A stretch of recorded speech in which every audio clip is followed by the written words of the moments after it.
Syederelun di atas perbukitan Indrapuri Aceh Besar, kini sudah terdapat sejumlah dapur pengolahan pupuk yang dikelola oleh kelompok-kelompok warga.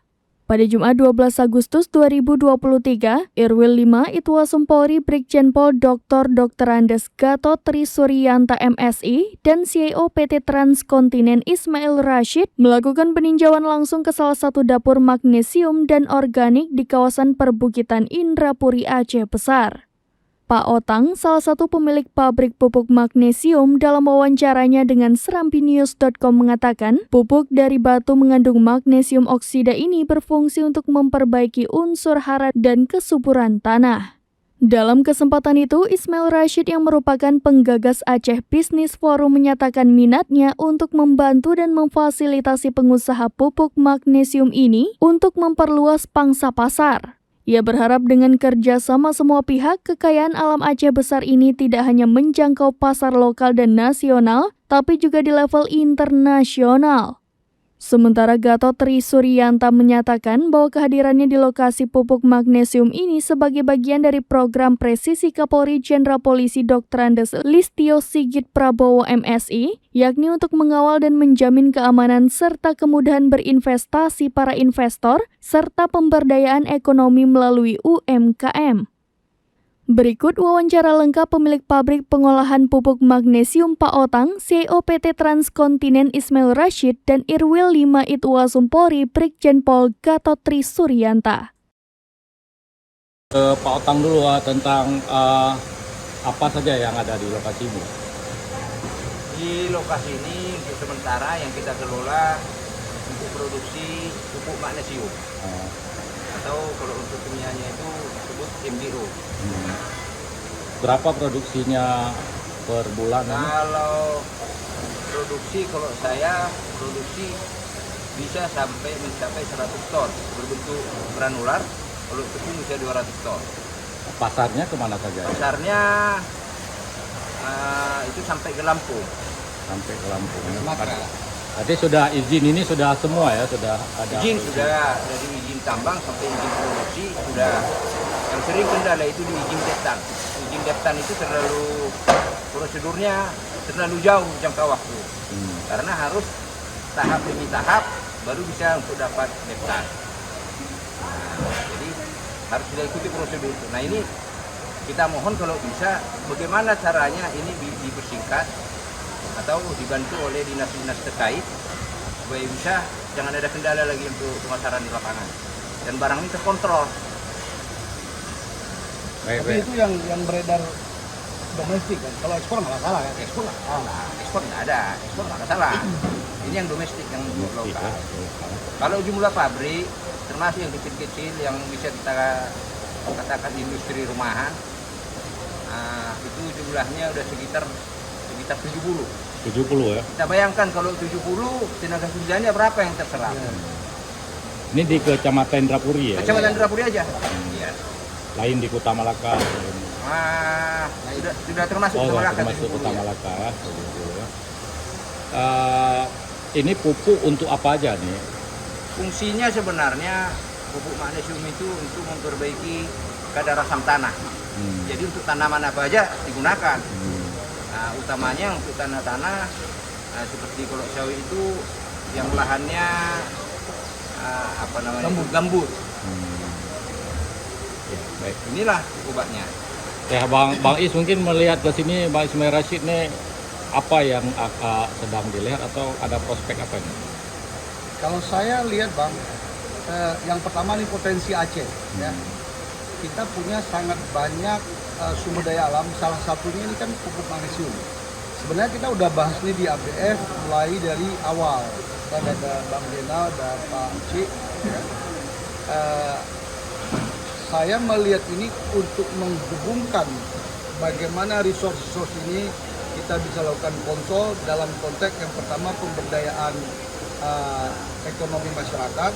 Dalam hal ini mereka bisa mengolah. Kan saya juga surprise, artinya dari beberapa bulan lalu mengunjungi ini mau lihat bagaimana sih proses ini, karena ahli saya bukan di sini, ahli saya adalah supply chain. Ya. Jadi saya melihat komunikasi ini dengan beliau, saya lihat pabriknya surprise, artinya sampai 80 orang bekerja di tempat ini. pengakernya udah berapa, kemudian izin beliau ini udah komplit. Barang ini bisa diekspor, tapi ekspornya nggak dari Aceh sekarang. Kembali ekspor ini harus dibawa keluar daripada Aceh, tapi ini bisnis kita nggak bisa larang, ya. Dan raw material yang dikirim. Jadi seandainya kita bisa mendapatkan sesuatu yang lebih baik, kolaborasi masyarakat dengan pengusaha, dengan pemerintah untuk mewujudkan ini, kita bisa produksi lebih lanjut. Jadi nilai tambahnya akan lebih tinggi, daya saing kita akan lebih tinggi. Pasarnya di Malaysia luas karena sawit banyak, dalam negeri juga banyak. Nah, tugas saya adalah salah satu melihat apa yang bisa saya konekkan untuk bisa memberikan kontribusi konsolidasi barang-barang, baik itu di pelabuhan wilayah Pantai Timur, Semawe, Banda Aceh, dan juga pelabuhan wilayah barat seperti Calang. Jadi kalau kita nggak punya barang, percuma kita fokus kembangkan pelabuhan.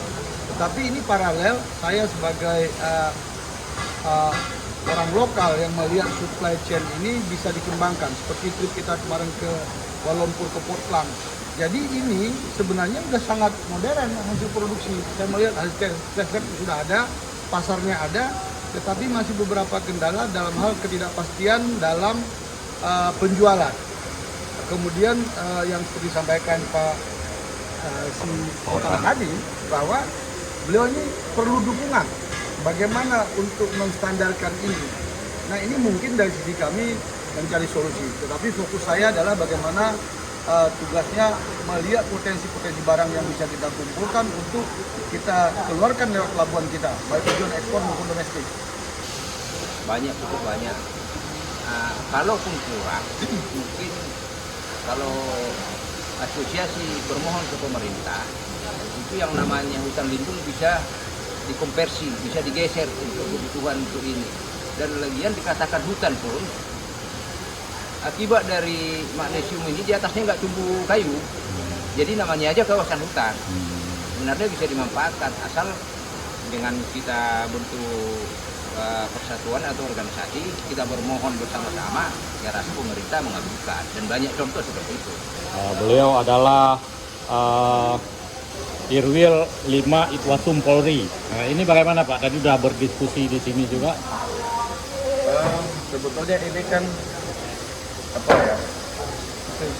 potensi yang luar biasa yang terus terang harus disupport ya, disupport oleh semua stakeholder ya, baik itu pemerintah, khususnya pemerintah ya, baik itu yang ada di daerah maupun di Jakarta.